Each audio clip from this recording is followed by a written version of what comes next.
Morning শোটা দেখি, একটা সিনেমার ওপেনিং দেখি, একটা সিনেমার কিছুদিন রান যখন করে তখন কিন্তু সেটা বোঝা যায় যেটা কি লং রানের ঘোরা হবে, দেখিয়ে চেকতে পারে, কোন জায়গায় গিয়ে পৌঁছতে পারে। আর আরেকটা কথা বলে যাই, আপনারা অনেকেই হয়তো ভাবছেন যে বরবাদ হচ্ছে লাস্ট ফিল্ম, যেটা হচ্ছে 100 কোটিতে গিয়ে পৌঁছবে।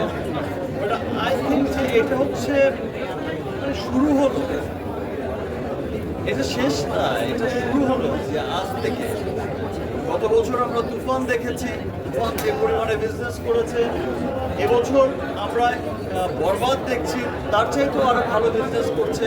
আগামীতেও যে সিনেমাগুলো আসবে ইনশাআল্লাহ সেই সিনেমাগুলো তার চাইতেও আরো অনেক বড় বিজনেস করবে। আর আমি একটা বিষয় লক্ষ্য করলে আমাদের পার্শ্ববর্তী দেশেই দেখবে যে তাদের বড় ইন্ডাস্ট্রিতে এক সপ্তাহে 100 কোটি টাকা সেল হয়েছিল, সেটা ছিল তাদের কাছে বিরাট বড় ব্যাপার তৎকালীন সময়, এবং তারা খুব এক্সাইটেড ছিল এই 100 কোটি টাকা সেল নিয়ে। বাট যারা হচ্ছে বেকার ছিলেন, যারা হচ্ছে 100 কোটির ক্লাবে নিয়ে গেছেন, তাদের টার্গেট কিন্তু সে 100 কোটি ছিল না, তাদের টার্গেট 1000 কোটি ছিল। এখন দেখা যায় যে আমাদের পার্শ্ববর্তী দেশের সিনেমা, বড় সিনেমাগুলো 1000 কোটি ক্লাবে না পৌঁছলে তারা সুপারহিট ডিক্লেয়ারই করে না, একদম শেষ তাদের টার্গেটই। সো আমাদের শুরু হয়েছে, আমাদের দেশের মানুষ, আমাদের দেশের সর্বস্তরের মানুষ, এবার আমি আমার দেশের সর্বস্তরের মানুষকে ধন্যবাদ জানাবো আবারও, বিকজ এবার আমি যখন শুটিং করছিলাম কিছুদিন আগে, এই কয়েকদিন আগে আমাকে কিছু মানুষ এসে যখন বললো, তারা সিনেমার কোর মানুষ, তারা যখন এসে বললো যে this is the film. Shakib খানের কথাগুলো বলছে, প্রত্যেকটা কথা অসাধারণ।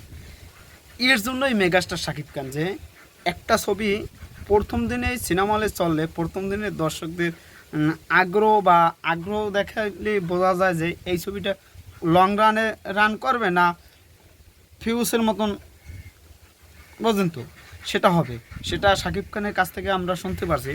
উনি যে এই যে 21 তারিখ যে প্রোগ্রামটা হয়েছে, এখানে আমাদের যতগুলো কথা বলছে প্রত্যেকটা কথা সে গুছিয়ে কথাগুলো বলছে, আমাদের মাথায় রাখা দরকার যে এত সুন্দর কথাগুলো সে বলছে।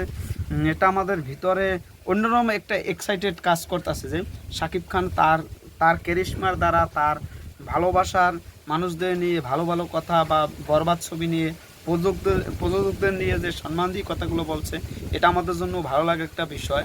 যাই হোক, আমরা ভবিষ্যতে আরও আমরা ভালো কিছু পাবো প্রত্যাশা করি শাকিব খানের কাছ থেকে। যেভাবে এখন আপনারা দেখতে পাচ্ছেন যে শাকিব খানের ছবিটা যেভাবে চলতেছে, এখনও টিকিটের জন্য হাহাকার, মারামারি, কাটাকাটি, হুড়োহুড়ি।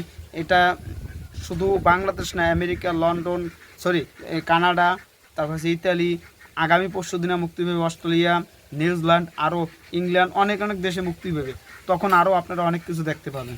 তারপরও আমরা আশা করতে পারি নেক্সট তাণ্ডব ছবি আরও ভালো কিছু আসবে, অপেক্ষা করুন।